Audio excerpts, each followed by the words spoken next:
This month marks 20 years since one of Arizona's most infamous and unsolved cases. Robert Fisher, accused of murdering his wife and 2 kids and blowing up their Scottsdale home back in 2001. To this day, he has never been found. A warning, there are some disturbing details here. And ABC 15's Mike Pelton taking an in-depth look at the man at the center of this mystery.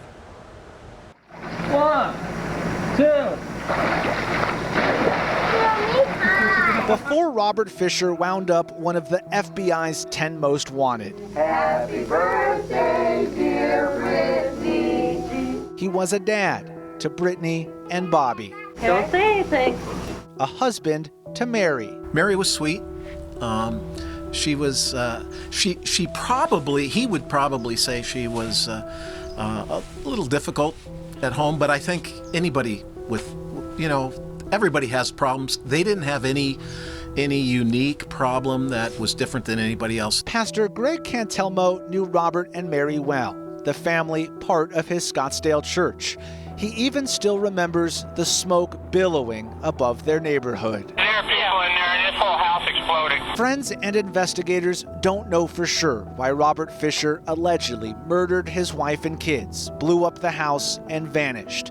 But Greg tells me Robert had trouble with his own past. Part of the difficulty was he had a difficulty with his parents and the divorce that they had gone through, and so he had told me he'd never go through that again. And yet then there was some difficulty, and I don't know what clicked in his brain to make him do what he did. Greg recalls Mary, the talkative one.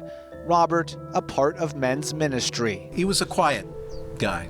I wouldn't say there was any one emotion that really presented itself other than he was just quiet. He was nice, but he was quiet.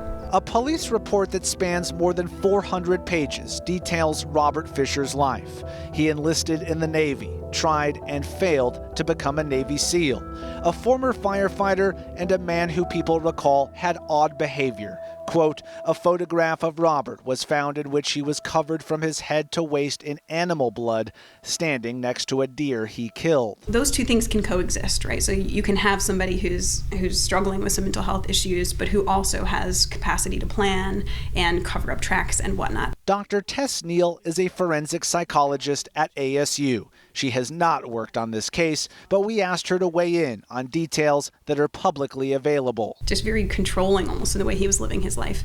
And so if there were indications that this marriage may have been coming to some kind of end, and it looks like maybe there were some of those indications, that he really just did not want that to happen, did not want his children to have to live through the kind of divorce-related trauma that he himself had experienced, or his subjective interpretation of what that experience was like. Neal noticed 2 instances detailed in the police report, which notes Robert copped to an affair 2 years before the murder. Kicked out of the house, he asked Mary to come to a cabin to make amends. A friend warned her against it. Also detailed alarming behavior. Quote, while hunting, Robert was reported to jump out of the car as he and hunting buddies pulled up to park and fire off his gun wildly into the air. I think it's notable that somebody who knows him well was concerned enough to warn his wife away from him and to keep himself away from this guy. Robert Fisher, described as an outdoorsman. Different theories exist. Did he take his own life? His body never found in the woods? Or is he alive somewhere?